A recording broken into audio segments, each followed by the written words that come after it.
Hi, this is Nick from Green Eyed Records, and I'm delighted to have Sylvie Simmons on our podcast, who's been in writing about music since, I believe, 1977.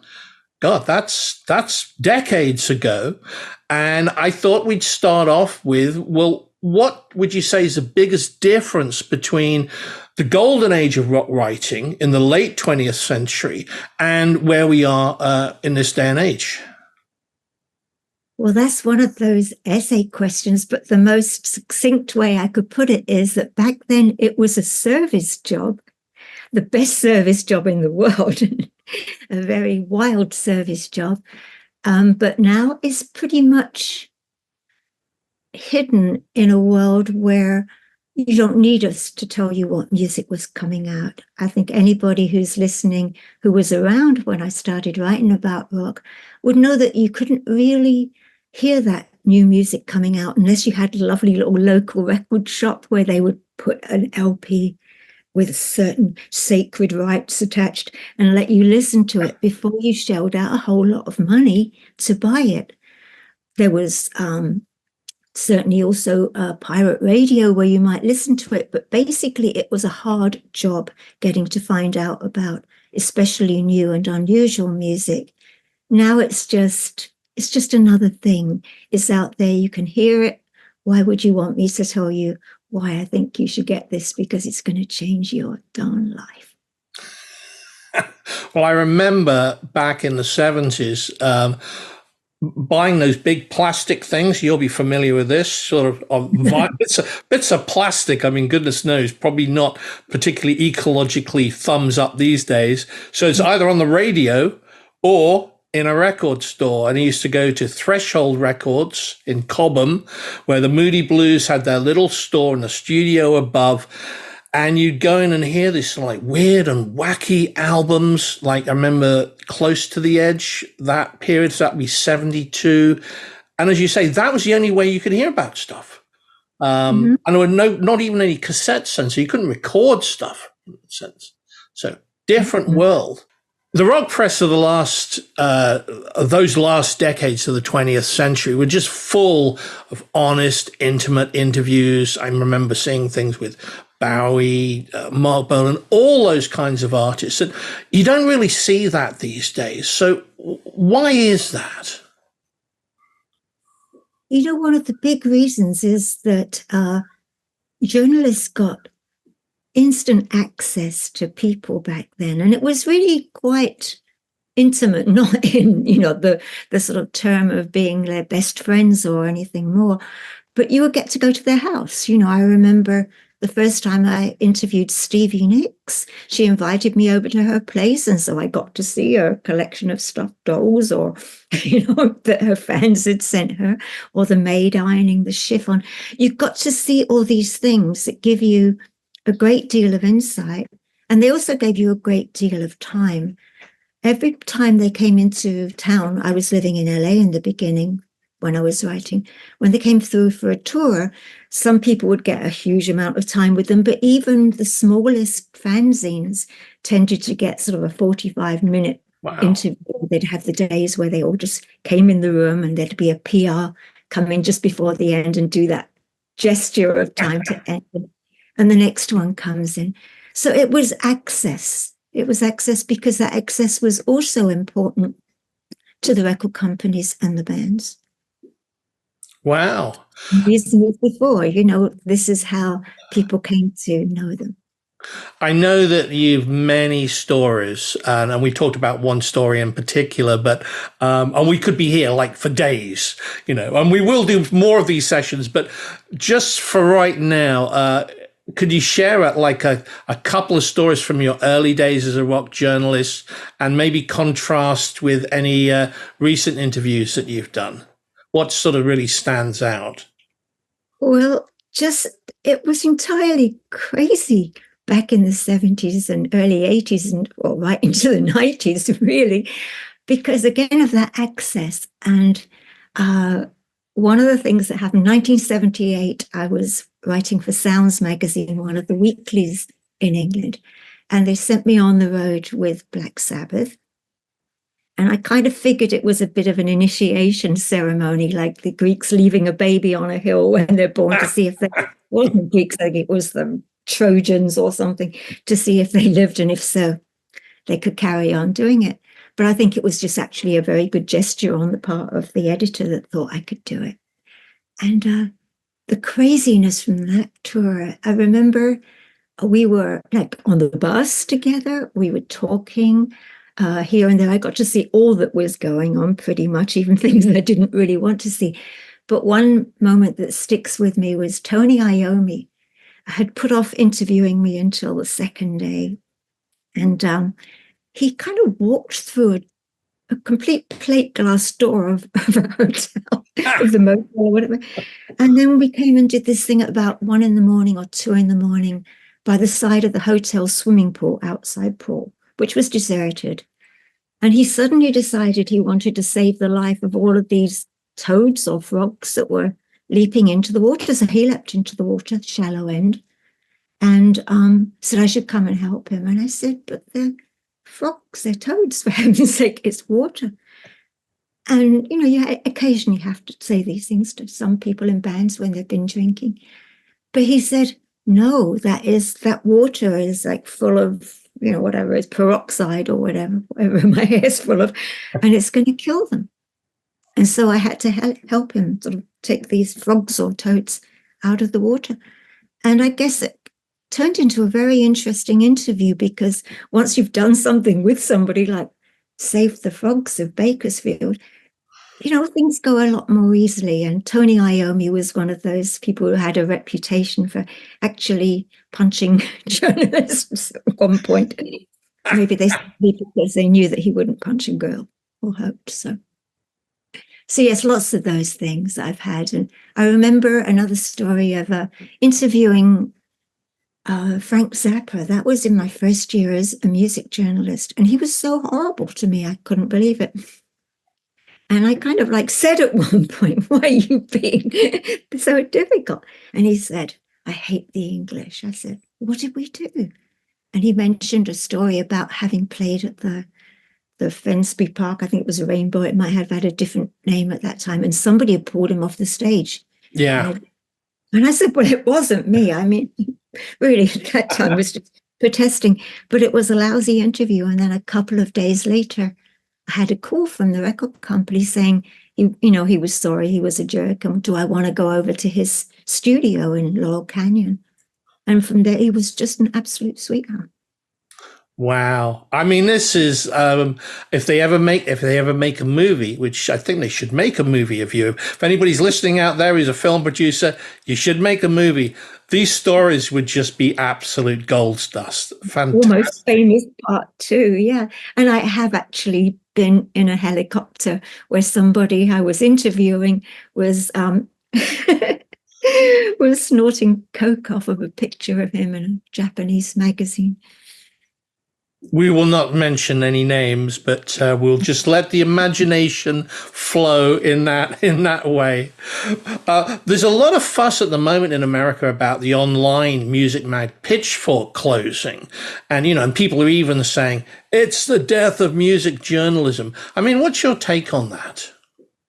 Well, it's kind of death of music journalism part 27 or something, because we're having that the whole time. And it's sad to see it going some way, though, to be honest. I don't tend to look at it much anymore. They've got a whole plethora of writers, and there's some I've kind of really learned to trust. I liked it in the beginning a bit when it had quite a few indie things in there, and I thought they were doing, again, a good bit of a service job. I think it's sad it's going, but at the same time, a whole bunch of journalists that were covering cultural things got thrown out of the LA Times. It's become so normal now. I mean, Q magazine in England folding. This doesn't seem right. I've been with Mojo since the first issue. I love Mojo. I have that first issue, and you're under a different name, I believe, if that's correct. No, that was when I was for Kerrang. I had to do another companion, because at that time I was also writing for Sounds, and Kerrang was a spin-off of Sounds, or a sister brother magazine of Sounds.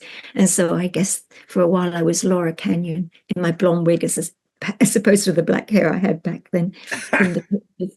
But well, yeah, this is the death of music journalism, part I think 37, if I've been counting right.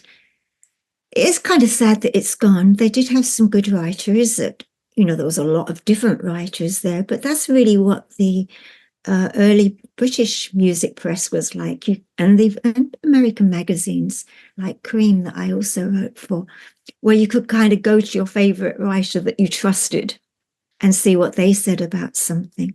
And in the beginning, there was a lot of indie stuff that was brought to my attention by Pitchfork. And I hate thinking of journalists out of jobs, not that we exactly get paid to call it a job, but it's a shame that these people who put their heart and soul into it have lost their jobs. But yeah, I guess it's the same thing about everybody thinks, who needs these filters anymore? Who needs these opinions anymore? Who needs the contextualization, if you want to be kind of a little bit pretentious and academic about it? But that's, to me, is important. And I'm sad that they've gone, but it's certainly not the death of. I've noticed now that there's quite a lot. I've noticed now, hey, I'm a bit slow, folks, but I've noticed that there's quite a lot of interesting blogs now that are coming out regularly on Substack by writers. I go to quite a few of them. It just is a little bit harder now to find those people once they were all in, Open NME or Open Melody Maker or Beloved Sounds, and you could hear their opinions there. But they're still opinionated, and it's really good to have them around. Well, I mean, I grew up and there was basically Melody Maker, NME, and Sounds. Those were like the big three, and I was big NME fan and used to read stuff, particularly by Nick Kent. And what you say is absolutely correct. If Nick was saying thumbs up, I would go check out the music, because I'd sort of like really followed people's tastes. I mean, we now have, what would you say is the primary role of a music journalist now, where we've got like endless bloggers, social media, all sorts of different mediums? Where does the music journalist sort of like role fit in all of that? I seem to think of it as a filter still. There's so much coming out at you. It's coming at you in every direction. It's like, I would say a tsunami, but I think tsunami is going one direction, and these are just more like an earthquake. Anything you can think of. Every morning when I get up, if I get up in the morning, I'm a rock journalist after all, and I was seeing a band late last night. I would have over 100 emails from PRs with streams, or at least invitations to ask them for a stream of music. It just comes at you, or then people want to get hold of you on social media and ask you can get it. It's just this kind of mind-bending mass of music, which back then had been through a filter. Okay, you can argue that a lot of bands that were brilliant were never signed to major or even minor labels, but the fact that something would come out on one of these small labels that you loved would make you listen to it.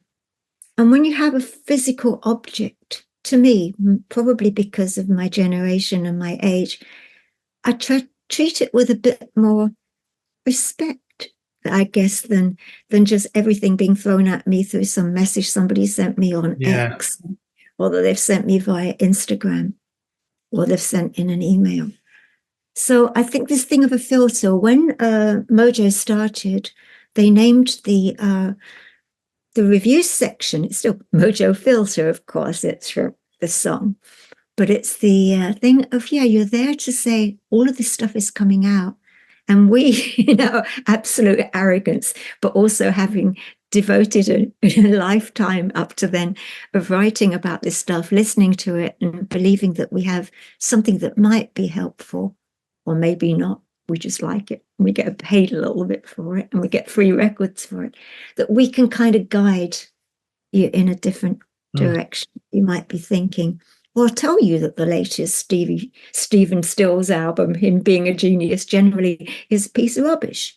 And so you won't have to kind of spend your good money up on it. Well, I'm a big physical products fan. I mean, and now we of course have super deluxe editions of stuff. I see you have Billy Bragg sort of to your right there. I've just got the sort of 14 CD Billy Bragg with sort of boneless book and goodness knows everything else stuff. But I love something rather than just a digital file, some physical thing. Same for a lot of the Dylan stuff, the bootleg things. I just think it's the artwork and everything just gives a great all-round experience, I mean, I didn't mean to interrupt, but something that just came to my mind was that, these days they're talking about, and there does seem to be a sort of an interest of younger generation in LPs. Those things that they used to go to the thrift shop or the charity shop and dig out, and they'd see these strange people on the covers and think, what the holy hell is this? I think I want to take it home. Plus it's only like $2 or £1 or something. And I remember a while back, you remember the band The Fleet Foxes that pretty much all of the journalists, myself included, went bananas over and adored. I went and interviewed them for The Guardian, and I was asking them about how they got all of this kind of influences here and there of mostly kind of 70s pop or 60s pop, when it came to things like the Beach Boys and the Harmonies. And they said it was thrift shops, and they had whole collections of these. And being young, they had come to these wonderful works of art for me in a strange order, of time order. It wasn't chronological. They didn't hear this album and then followed that, a Beach Boys fun, followed by Pet Sounds or something really interesting. They just had random things. And so they put this together. And I think that I'm hearing that in quite a few of these new bands that I'm hearing that are just playing in tiny, tiny clubs out here. So I think there is this kind of wanting the object, even though they're expensive now, to buy those. People are selling them at their gigs now, and kids are getting them. And I think that right of putting it down, wiping the dust off, like putting the needle down in the right spot without making a hole in it, and being sure not to smoke hash over it because you can lose the whole track. I did that once, and just jumped the whole track. It was really quite interesting. So I think maybe possibly the physical object thing might be the rebirth of music and the rebirth of music journalism. Well, it could be. I mean, I'm even hearing, God forbid, cassettes, which, I mean, I can't really get enthused about cassettes. I mean, they were great when they first came out. I remember having a mono cassette recorder and going, wow, look, you can record stuff on this little tape thing. And then there was mini discs, which sort of came and sort of like went, which are also cool, but it's sort of like big changes. But these days, for bands, anybody who's like watching or listening to this, how do they get traction with 62,000? I hear 62,000 tracks per day uploaded to Spotify. I mean, which I just find mind blowing. So how do you get any traction in this? I mean, your phrase tsunami, I think, is an appropriate term of sort of information on so many delivery levels. It is so hard. Everything is just so broken into tiny pieces. The visual that came to my head just then was, when somebody, as they do often in my area in San Francisco, breaks into a car, like kind of smashes that window. There's these little kind of pebbles of light that are just scattered everywhere. And that seems to be what the audiences and the bands and the music are a bit like. They're all in their separate, beautiful little bubble, sparkling away. But, getting them together and putting them together is something that's beyond my capacity, especially as I'm not exactly a Luddite, but I'm a bit more in the sort of agricultural pre-revolution sort of sowing seeds and selling at markets than I am in somebody that has got the tech down so it works for them. I think it's also possibly a generational thing.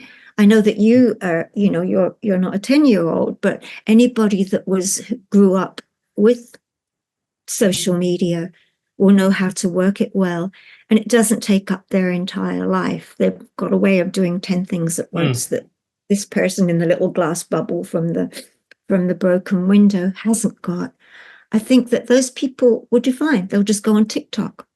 And they'll, admittedly, there's still billions more little bubbles on there who might get them, but they've got a chance. What I've found lately is that a lot of bands seem to be, or artists seem to be interested in syncing for TV and movies. I had one of my songs in a movie. I didn't do anything. My my label at the time, Light in the Attic, got me onto it. It was wonderful. I loved it. There's a song called Hard Act to Follow, and it was in a great movie actually called Juliet Naked, a movie about rock. It was a bit kind of like, it was a really good comedy about rock. And so I think people now are getting stuff in TV series. I remember a while ago, the Handsome Family, this Americana, kind of gothic Americana group I used to really like and write about a lot. They got I think it was the True Detective took them on as a theme song. Oh, wow. Yeah. They kind of get out into that world. But otherwise, I'm afraid I don't really have the secret to that, and I wish I did. Well, there's stories. I think it was Nick Lowe's story I heard about him getting the royalty check for What's So Funny About Peace, Love and Understanding. That, if I'm correct, I think it was in The Bodyguard. And it was like huge, Yeah.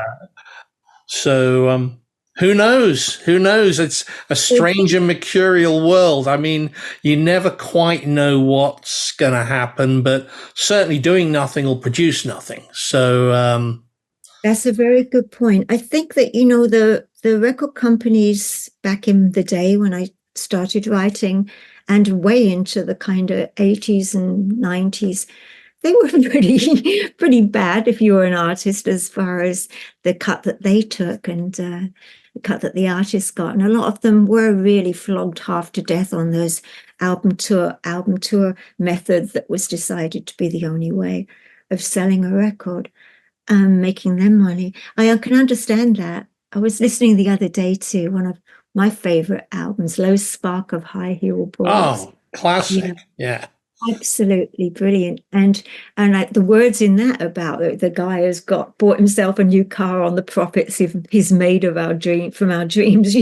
There was all those songs that kind of were talking about the man, and of course Beatles, talking about these things. So there needed to be a different way. But this now is just it's been the Wild West for a long time, and I'm not quite sure how people are going to come out alive from it who are really good artists. A lot of magazines like Mojo, we do still put in new artists, but I think probably the main material is these big, all-encompassing interviews with some of those that we've known and loved over the years. Well, I love reading your articles, and like these are not sort of like 200-word vignettes. I mean, it seems when they commission, they just really want to go a deep dive into whether it's CSNY or Fleetwood Mac or whatever. I think it's for me that it's just like having physical objects. It's just more expansive than the sort of dumbed down sort of Twitter-esque universe where everything's just 20 characters. So that actually brings something to mind as well, that there's an awful lot more, awful's the wrong word, there's a lovely lot more of books on musicians now. You can't move for them, not just the memoirs or whatever. It's books, biographies are coming out at an alarming really, compared with how they were. The publishers who were only ever doing cookery books, I think for the last 10 years, have been putting out lots and lots of biographies, and they're really good, really good. So there's different ways that music writers are making money, and there's different ways that artists are telling their own stories in these memoirs, often with somebody to help. Hi, Debbie Harry. I co-wrote Debbie Harry's book. I know. I bought it for my wife, who says hi, and she loves it, by the way. Another sort of classic artist. Do you ever come across the Genesis Publications books, which are sort of like mostly photographs. They did a lot of the Stones. They did 3 Bowie ones, and they did a fantastic one, if I'm remembering rightly, on oh Lord, I can't remember, one of the Stones albums, Exile on Main Street. yes. Always wonderful. Yeah, I'm aware of them. I know that they cost a fortune, so I don't buy them, being a music journalist and singer-songwriter, meaning 2 very less than overpaid jobs, which I adore both. But yes, I've seen them, and there's various books out here of a similar sort that are mostly picture-based, and journalists write a kind of long text to tie it all together. Yeah, they are pretty wonderful, but to me, they're like the equivalent of what you were saying, the kind of Billy Bragg ultra box sets and everything, where you have every little tiny thing and you just pick it up and hug it in the morning before you start your day. Very good thing to do. Absolutely. And I mean, we'll both remember a time, and I remember having our first computer, and we press the button, and this thing goes, and we're on this thing called the internet, and my wife, I remember saying, do you think it'll ever catch on, this internet thing?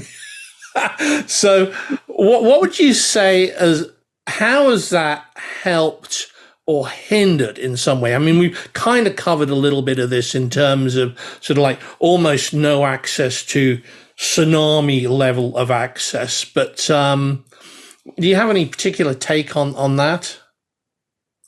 Well, I love that it gives a lot of people the opportunity to cheaply make music.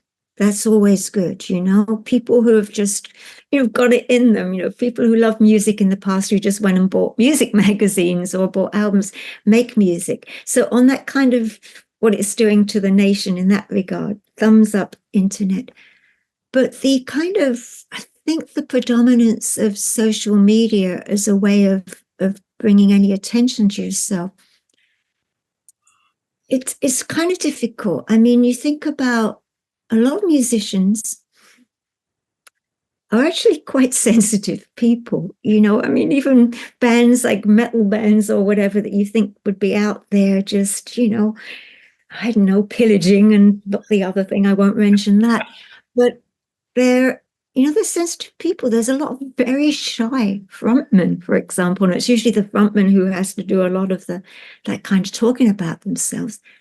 I think that it's a horror for them to do this self-promotion. I find even for myself, I find for myself that I hate that. You're just saying, hey, can you listen to watch this new video? And if you like it, can you say, like it? I mean, can you imagine Van Morrison putting out Astral Weeks, one of the finest pieces of vinyl ever pressed, and even I've going cold at the thought of it. It's so glorious. Going, can you like me on Instagram? I mean, this is really what it is. It's what it's down to. And I just wince when I see friends who I know are brilliant musicians, and they're just tortured by this. And not usually, actually, I should just say often, people do love them, but they're just moving on to something else. They're not buying. As soon as you put the word buy on, I think those sort of, what do you call them, algorithms in the machine say, oh, buy, that's no good. Because otherwise, it's so strange that all I get for the first things on my Facebook is like people who have died, so they obviously have sorted out the deaths, need an instant response. But some buying your album, of course, is not that instant. And then once it's gone, it's gone. Yeah. Who remembers what they saw 3 days ago on Facebook or on Instagram? So that was a very rambling answer and a bit stream of consciousness, to put it mildly. But I think that it doesn't help to sell for most cases. It really just helps people who want to get music made. Yeah. Well, we've talked about, I think you mentioned, we talked about mediums like Facebook being like for the boomers. I remember I put up, I think it was Kate Bush photo. it was insane. The number of people that were liking it. It was like, oh my God, you know. And Carole King was another artist. Mhm. So there's clearly artists that are what I would call classic artists who've resonated over decades and decades and decades. And new audiences are now finding some of these artists. Some of the musicians I work with, it's hilarious because I mean, they're 25 years old. And I go, yeah, I remember seeing the original Pink Floyd play Dark Side of the Moon. And they go, wow. And suddenly I think I'm an old guy in that respect. So there's been the magazines, as you say, has come and gone. There's still Mojo. I have Mojo. Every Mojo. Well, I've had every Mojo and read every Mojo. I've kept the first 10. There's still Record Collector. There's Rock and Reel, of course, which does a lot of great reviews. So why do you think they still sell? Are they hitting a particular niche, do you think, or? It's a very small niche, and it's run on a flipping shoelace kind of budget. I'm so glad they're still going. But you know what really comes to mind is, you know, we were talking about a golden age of rock journalism, but that was a golden age of music. One thing after the next, from the 60s to the 70s to the 80s, up until even into the 90s, there was just so much that was so good and so special going on, and that had a machine behind it to let us know about it. So it's in our souls. I think you mentioned boomers. I always hate that name, but I guess I am one. I was born in the 50s, and so I must be. But it's that thing of we all had this kind of almost like a communal soul around music. Those of us who like music, there were some boring straight people who didn't like it, of course, or they got bad taste, damn it. But there was this thing that we all have, and to revisit it and revisit it from a slightly different angle, which these magazines do, is really good. I mean, it's a bit boring on some of these blogs that you see where they're just taking something from somebody else's article or book and getting 10 cents for writing some small thing about it. I see that a lot. But when people are going in there and interviewing people behind the scenes and all the different people, and it's what we have to do now, certainly with Mojo, you have to track down all these different people, you know, and it's lovely. I was, doing an interview just recently with Carly Simon, and I'd wished it was in the same room. Like I could have gone out to the East Coast, which you could in the old days, go to Cape Cod, just talk to these people and really get to know them. But we talked over the space of 3 days. Wow. Mojo access, not the whole days, but just sort of a couple of days each. And we got that. So, yeah, I think that there's still stories to be told. There, a lot of people complain that there's always Beatles stuff in Mojo or on the cover. But hey, the Beatles are still doing stuff, though I have to admit I'm not in love with that single that they recently made. Yeah, I mean, the other thing which is, I suppose the other thing which is in recent, I say recent times, God, I'm talking like 15, 20 years. People watching this will think, God, this guy's ancient. You've had the whole sort of talent show thing. So you've got, like in England, Britain's Got Talent, American Idol. I mean, has that sort of had a big effect, you think? Or what influence has that had on the whole dynamic of what's going on? It had a huge influence on one man, Leonard Cohen, who learned to hate his song Hallelujah, because every time in the world went on a talent show and sang Hallelujah. That's what that did. It's kind of, I don't know, it's weird. I don't really like talent shows that much. They're all showbiz. I mean, they're very big showbiz. They're like those kind of, not the Bachelor things. It's this sort of reality TV, which isn't very real at all. And I think that realness has kind of disappeared a lot in the current part of the 21st century. So I'm not a great expert in answering that one, I'm afraid. But Leonard, God, he asked for a moratorium on people singing it. Oh God, yeah. Well, I could, yeah. I mean, personally, I find it's a little bit angst ridden. This is a backstory. She was raised by wolves in the forest, and there's a whole sort of, and you just go, well,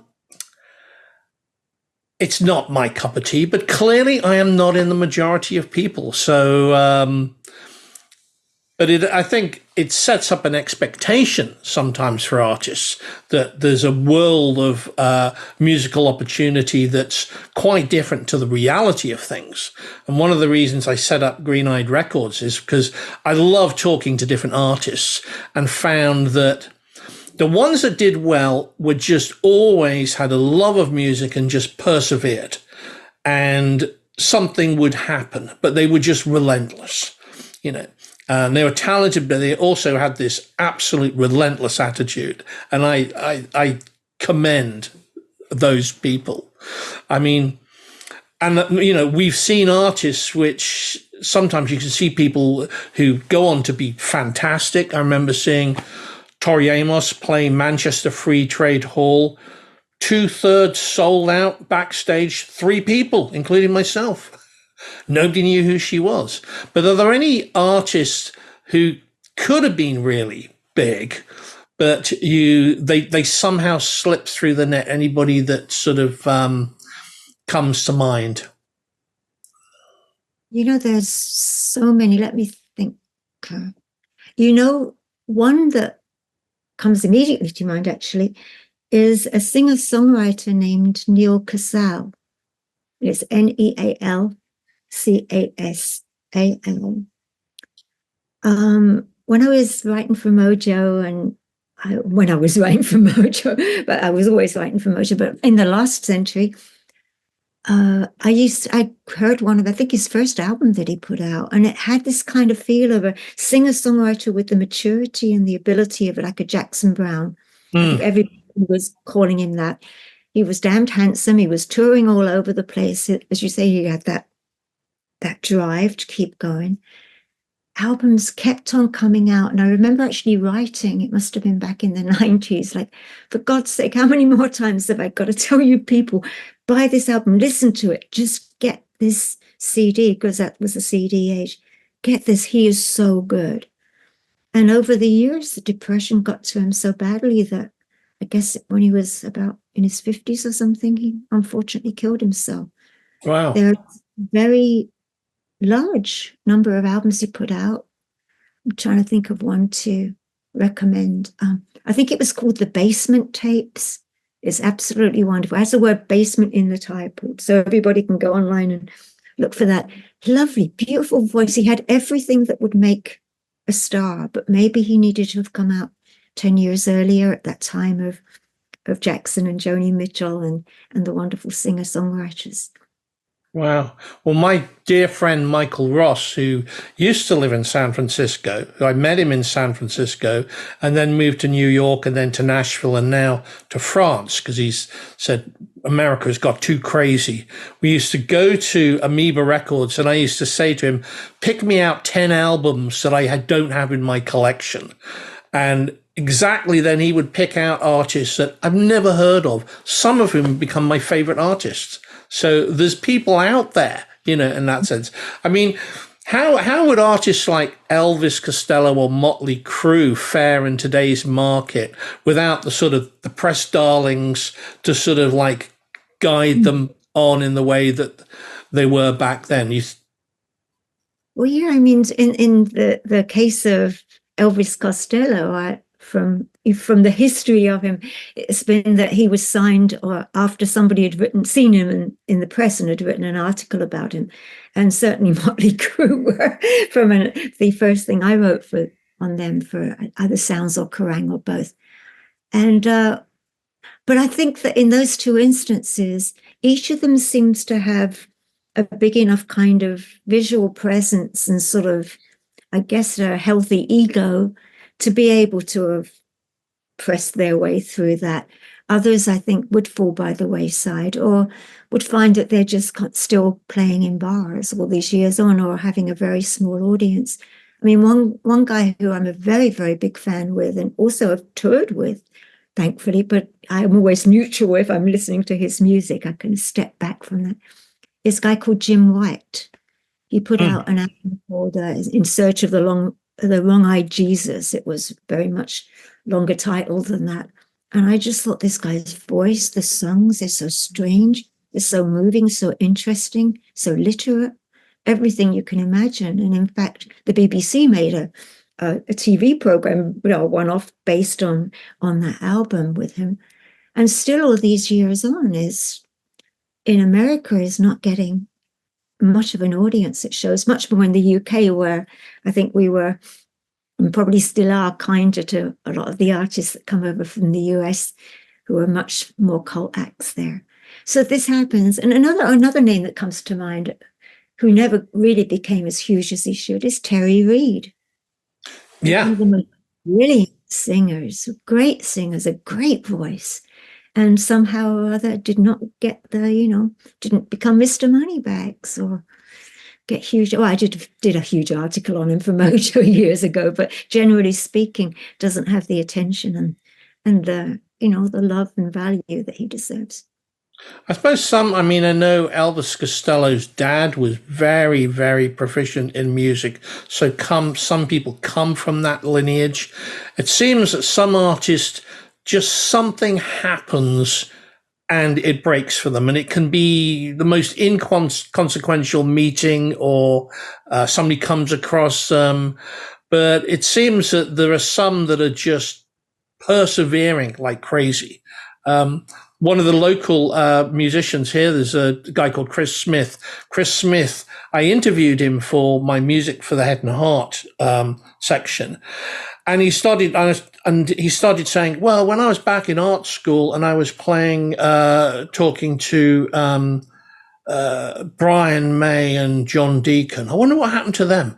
And I actually thought, he lost the plot, but he actually was in Smile before they became Queen.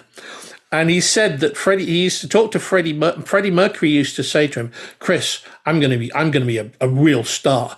And as Chris would say, what, bigger than Hendrix? He'd go, oh yeah, bigger than Hendrix. So there's clearly some kind of genetic orientation with a lot of artists like that. Yeah, somebody should do a study on that and do a book on just all of these artists that didn't make it and why. I mean, there'd probably be a heartbreaking interview sessions as they do the Ancient Mariner crying into the rear, which it would be a fascinating thing to read. But yeah, it's impossible. I mean, if you find out, let me know, because, I have had 2 albums out now, and it's a real bastard to try and promote these things when you haven't got that kind of record label behind it. The first one I had, Light in the Attic, behind me, and they did a great job.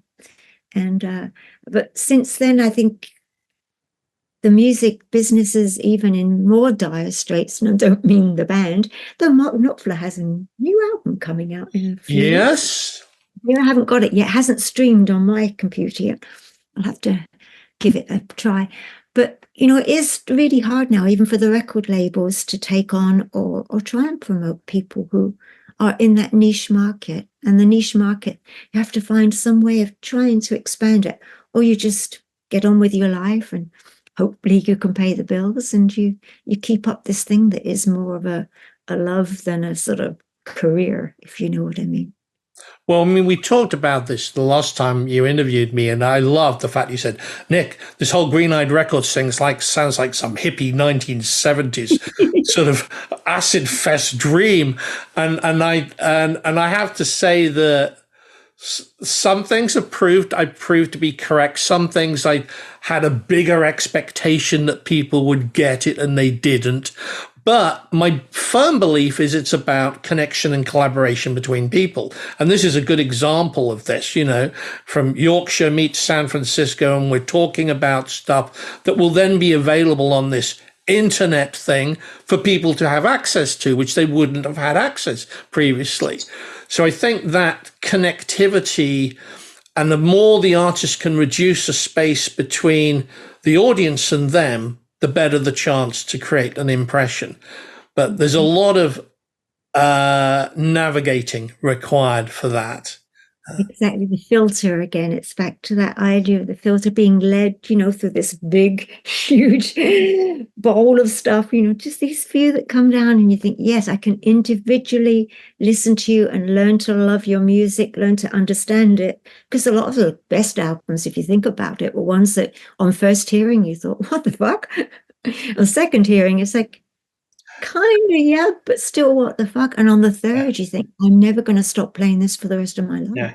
So true. And there were I mean, Tom Waits, a great example of that. We talked about Neil Young's Ditch trilogy, brings out Harvest, record company loves it, and then there's After the Gold Rush, fantastic.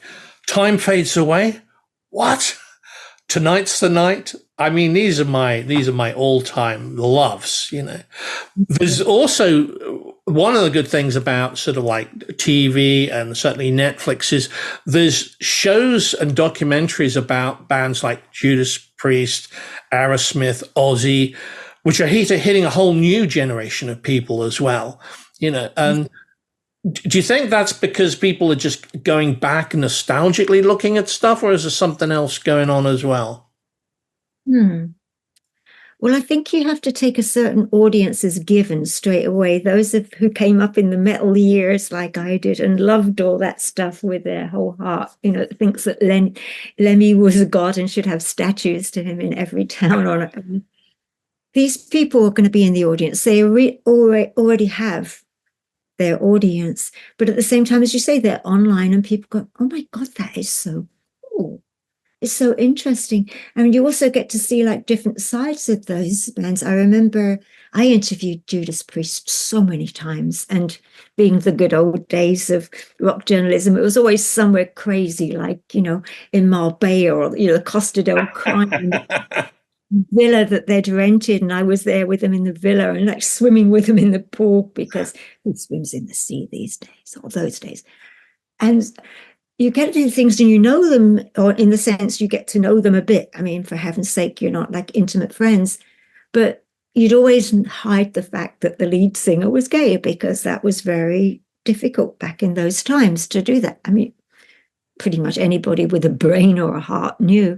But now with the kind of these documentaries, there's new aspects of them being brought into play. You can see what was going on behind the scenes, rather than the great interviews you got either there or in complete contrast. I always went to the north of Norway or somewhere where they were recording in a barn house in the snow. Wow. But we'd have that sort of insights, these constant regular updates with them, not the kind of long mojo things of starting with the beginning of their career and ending at the end. These kind of, hey, how are you doing? Updates were fantastic. But back to your point, yes, people will see them online and think, oh, I can get that if I listen to 15 ads on YouTube. I don't get paid who made this damn thing. And they'll see that. So yes, I think that also introduces into younger audiences, which is fantastic. I think I saw quite surreally John Otway. I don't know if you ever saw the documentary. I think I did. I wish I is. did. Oh, I think it's on Prime, and it's just hilarious. I mean, it is just mad. And one of the reasons he became so famous was because at that time, Whistle Test was going out to 5.5 million people, and he was one of the first people on Whistle Test. So suddenly, he brought out the single "Really Free," and the record company, this is fantastic. So they threw a huge amount of money at him, which he then immediately spent on all sorts of different things. But if you get a chance, it is just hilarious. But again, he has that DNA, I'm going for it regardless. I won't spoil the story, but some of it is just totally out there.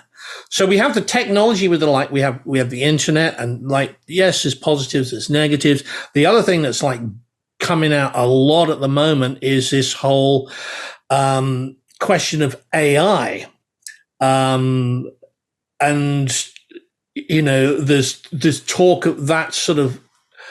What do you have a particular take on that at all? Well, as a technophobe, I certainly do. Uh, but I'm kind of, the good news is that, AI is probably going to kill off all humanity anyway before it manages to write a good song. So I won't have to put up with it or have it bombarded at me by AI driven sites of whatever they might be while I'm lying there on my deathbed. So I don't know. I feel I can understand people who say, for example, want to do something like that, recent Beatles song. I'm not saying that's AI, though it was used in order to try Yeah, and get the particular material back into a state where it would sound right in the studios now. So it was almost a benign AI. It was a small I as opposed to capital I. But I just think that was then. And it yeah, would, part of me thinks, yeah, but probably if I wasn't a rock writer and having loved the Beatles as I did from way before I was in my teens when they came out, and when I got my first record, which was Hard Day's Night, and yeah. loved it to death, you wouldn't mind seeing that. It's like I'm interested, but I think that the amount of the bad of AI for me, if you like, sorry guys, versus the good isn't a great balance. Yeah. It is going to happen. You can't turn back time. The guy who sowed his little seeds in the garden and then, reaped them by hand and took them to a farmer's market is not going to do that anymore. You can't take a horse to the post office. If there's ever a post office anymore, you're going to take the car. So I think it's inevitable. And I think it's, from my point of view, pretty destructive of what I consider humanity is. And the thing I love most about music, and I'm not hearing quite so much now, I don't know what you think, is, with the bigger bands, is humanity, like with the auto tune and everything. I love those little mistakes you hear in a song Yeah. and where the voice isn't exactly right, but it's like my album. But still, the voice that needs auto tune, I think somebody wrote, cruel bastard. But this kind of, you can sort of smell the human in it, in the Yeah. vinyl. It really is. I think now the humanity is taken out a bit too much in like the arts, or at least the musical arts. What do you think? I think, well, it's interesting because I speak as someone who's my film guy has just done me a video using AI, and I was like, I've seen Terminator and Terminator 2. I know what happens. We'll all be huddled in caves. So and then I thought, actually, I can see where there can be a use, but my concern is always that there's nothing the soulfulness and the connectivity of humans to humans is for me the great thing, so I'm a big fan of great singer-songwriters, not of, record company has 9 people writing a track, or I listen to certain artists and you can tell the production is exactly the same. It could be anybody. So I like things and I think your comment was interesting, where sometimes you hear things and you think, what the hell is that? I remember Tom Waits doing Small Change on the Old Grey Whistle Test. So do I like it? I don't even know what it is. Is it even music? Miles Davis, Bitches Brew, another example, jazz album where people just loved A Kind of Blue, best-selling jazz album of all time. Then Bitches Brew, what is this? So I love those artists that are just pushing things in a direction. And certainly, Neil Young would be a good example of that. Tom Waits, especially The Black Rider, which even I struggle to listen to. Zappa at various times. But it's interesting, It's human, and I think that is important. You mentioned Neil Young. One thing that I praise him for, there's many things I praise him for, really. I'm not a complete and utter kind of acolyte, but I praise him for a lot. And it's how he takes some of the old stuff, but then adds a new twist. Just take a practical thing. His cars, the old cars that are now obviously gas guzzlers, as they say out here, petrol drinkers over in my old land. And Gaz Guzzler sounds a bit better, though, I have to admit. And he'd get these and he'd make them so that they would take, like, old fish and chip oil or something. And he would do the thing and have them turned into something that would work in the modern world. And he's put out a lot of old albums that he'd shelved, and put back together again in the sort of modern time. So he's managed to kind of tread a very interesting narrow path without, as he says, so not minding about falling into the ditches each side as one of his favorite ones, taking that path. So I all hats off to him.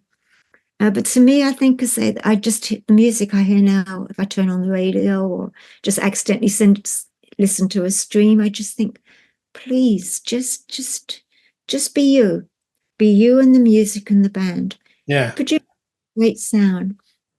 It's just lovely hearing that. The last record album actually I heard was just last night. I did this review of an artist I didn't know, a folk singer called Catherine Priddy. My God, did that blow my mind? It's so amazingly beautiful. The arrangements are so interesting and stunning. And it was just so moving that as soon as it ended, I was like trying to pick up the imaginable needle and put it back at the beginning again. Like, oh God, I've got to go back in, sign in and listen again because this is so moving. So it was very, very human. And to me, I think the art that I like is human. The other stuff to me is just space filler in the way we used to be about, some of the kind of, stuff that they play, elevator music from back in time, Yeah. That stuff, it wasn't the sort of the idiot stuff. It was really good. So my last question for you, if you could go back in time at any point and do one thing that is you've got one opportunity to change something, it may be artist A that never got heard, or it becomes really well known, or Spotify is erased from the history of whatever it is, what would be something that would come to mind that you think, for the greater good of great music, would be served by that one little switch in changing the time continuum in the universe? Well, that is so hard. Brain come up with an answer. I think Napster, the whole Napster thing, when that happened, and everybody they were just fans, they were just people kind of doing their mixtapes, the mixtapes were on there, and it had such a good heart behind it. Had, there was nothing you could really do, but if I could just go in and like with a big sword and slash through the Napster business and just say, keep them on cassettes or whatever the new thing will be in the future, and share them. Buy that album that you love, or borrow it from a friend, put that together. There was something about, the old bootlegs and things that were done that you kind of, I've got a few of them in my collection, where you think, yeah, somebody sat there and snuck in a tape recorder. Shit, compared with new sort of studios, but it's there and you can hear them breathing on that stage, and you weren't there, or you were there perhaps for something that meant something. And yeah, you put that in your little mixtape and you send it to a potential boyfriend or girlfriend, and they go, oh fuck, I hate Leonard Cohen. I'm not you, baby doll. And all of these things that people did that was much more of a kind of involvement. There was a personal involvement in it. Napster, yes, you had to go online and do that, put stuff out, but I think that was probably the beginning of the end. Yeah. And I guess the other thing is I would try somehow to stop this kind of new kind of PR that I come across now. The press offices, back in the old days were really nice. They'd set things up. They'd get you records. It was a perfect partnership with music journalists, because they never told you what to write. They'd take you out to things and see things, and it would be a band that I couldn't stand, like Journey. And then you were allowed to still write bad things about Journey and say that the singer sang like a duck. But, there would be no comeback on that. They were there just to put you in that room, and it was your job, or at that festival or on that plane, and Yeah. it was your job to come up with something that you said, that wasn't so good, but that, oh my God, that opening act, let me tell you about them. But it made me think, in the old days, it was much more an involvement. You're going to write about them, brilliant. 2 pages in Mojo, fantastic. Yeah.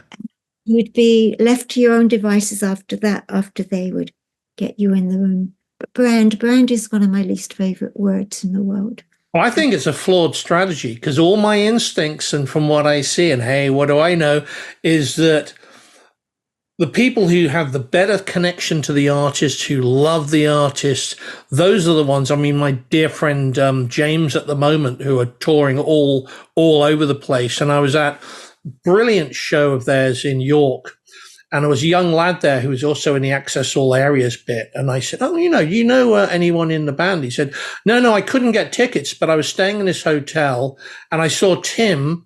And I said, "Can I do a selfie with you?" And Tim said, "Yeah, fine." He said, "Do you have tickets for tonight?" And he said, "Oh no, I couldn't get tickets." He said, "Give me your phone number, I'll get you in." I mean, that is the sort of connection which is the antithesis of what you're talking about, and I think really is one of the smart ways to go, business wise as well as good manners. It's kind of interesting because, I mean, there's always been this kind of myth of music journalists, and I think it's one we try to build mostly, as being friends of the stars, that they ask us over for dinner, though. Actually, I've been to Ozzy's house for dinner a few times, and Lemmy's for a cup of tea. But you do kind of befriend some artists. I mean, humans befriend, but mostly it's a kind of more of a sort of a knowledge and respect between you. You don't go and hang out. They don't call you up that often and say, "Hey, come on over." They might if they've got a new album and they want you to come to the studio and hear what's going on. But generally, it was a sort of an amiable relationship that had a certain amount of kind of a good boxing match in it too. Them wanting you to say what they want to say, you wanting them to say what you need to tell you, give your editor from it, or what the audience would want to say. So it was a very interesting kind of relationship there. But now the people who are writing about culture, they're called influencers. That, I'm sorry, I nearly threw up a little bit in my mouth. Yeah. I'm sensitive. Oh, just listen to my album. You'll hear how sensitive. But it's that thing of influencers say things in order to make money. Yeah. From the things they say. And actually some of the magazines, or at least one I know, I shouldn't really name because of lawsuits, in America is doing that. It's like wanting you to pay to get something reviewed in there. Yeah. It's a different world. Influencers, not my cup of tea at all. Well, we are loudly in agreement with that. And if people want to find out about what I mean, go buy Mojo. That's what I said to you. Go buy Mojo, because the great articles. It's one of the great magazines. So I know, as well as being a journalist and also an author, you have released 2 of your own albums.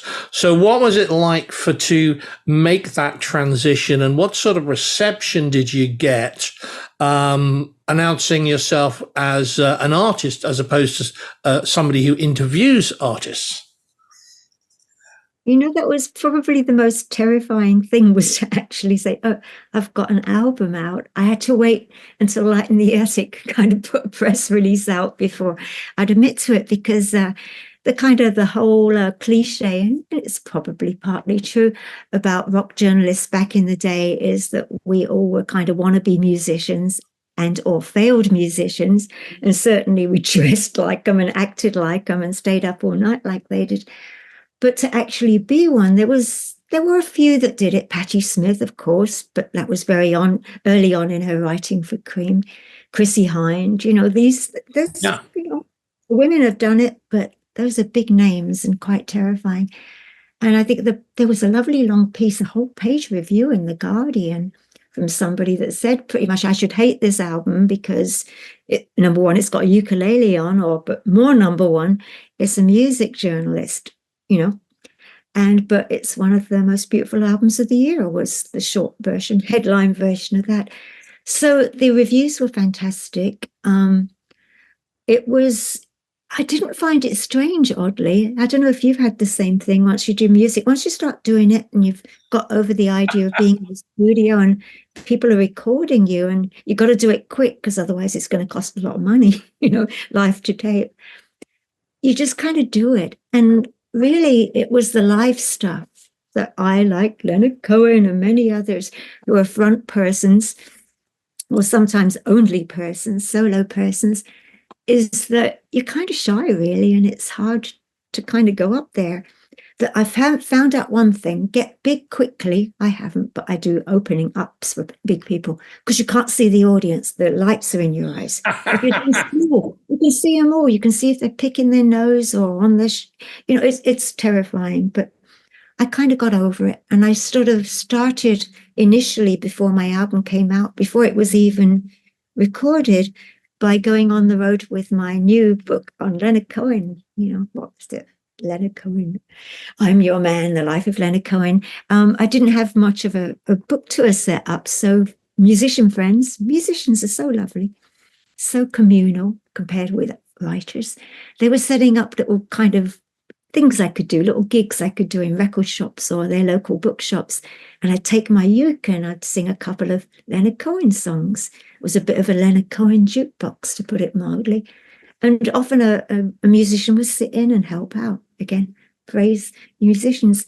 And after doing that for a year, going like Australia, Chile, Denmark, you name it, all over, I kind of got vaguely over stage fright, at least enough to go up.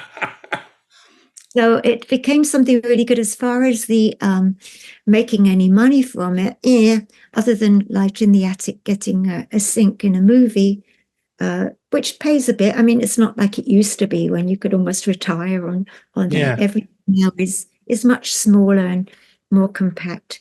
But that was lovely. And there's still, my albums still get played, but the money side of it I've found very difficult as far as being able to afford the next one. And I don't like those on these. They're very undignified. So I'll work out how to do it, but there will be a third one before long, just because I love writing songs. I always did, but I just never went public. I always thought there was a separation. And I decided, I can't hit 60 without putting an album out. It seemed to be that was a magic number, that there was no way I could hit 60 and not be out. Or rather, it was like, there's no way I can put an album out if I'm over 60. Yeah. Well, I think it's great. And I think there's something, if you love doing it, I mean, for me, my own experience, albeit limited, is completely surreal. 1 minute I'm sort of I'm writing a few things. My third ever gig is playing the main stage of the music festival in Portugal. 60 minutes actual real playing time before that. Baptism of fire. And part of me thinking, what are you doing? But I love it, and I applaud anybody out there that's doing creative work. I think the world is better for that kind of thing. Yeah. One other question I had for you, sort of like, what did you say has been really good in rock journalism in recent years that's sort of like been the catalyst for other things, or has really helped enhance the greater appreciation of music? I think the biggest thing is that when I started in 77, it was pretty much a boys' club. I wasn't the first female rock writer, but there weren't many of us. We were few and far between. The great Anne Nightingale has passed away, and that's heartbreaking. Yeah. And she was sort of a kind of hero in a way, but really I grew up reading boys and what they had to say about it, mostly British boys and occasionally American boys. And now it's so much more diverse. And I know diverse is one of those kind of almost trigger words these days, but it's true. There's a lot of women. There's a lot of people from all different nationalities and backgrounds that are writing about a wider swathe of music as well. So I think that's probably the best thing, is that there's There's just more variety. You don't have to go to the bloke who's on the particular magazine and see what he has to say. Yeah. But if people want to find out about what you're doing as well as your music as well, what's the best place to find you? Good question. I do have a website with a lot on there, but half the time I'm doing so much on other things I don't have time to put up there. But sylviesimmons.com will give a pretty good introduction to certainly my books, some of my articles, few videos here and there that I've managed to put up without help from somebody. So that's probably the best place to start. If you want to know the whole history, somebody over time has put up a Wikipedia. It's made me seem very important. It's extensive. I was looking at it. It's substantial. I know. Somebody's putting things on there, and it's mostly true by the look of it when I last looked. But well, there's Dollywood. There could be Simmons wood. You never know. One day. Or they can dig through the big mass of the internet. And I would love it if they heard some of my songs even and press that like, which, I was saying that Van Morrison would hate. I don't know if it really matters. Some way or other, people add those up. Yeah. And, well, thank you so much for agreeing for this interview. And, my plan is to do more because I think you have a knowledge and an insight which is really unique. And I think it's, stories which deserve to be heard. So thank you so much for agreeing to talk to us. I always love talking to you. You know that. So that's brilliant. Thank you. And to everybody else, thanks for listening. And nice knowing you through that little stamp at the top of the picture.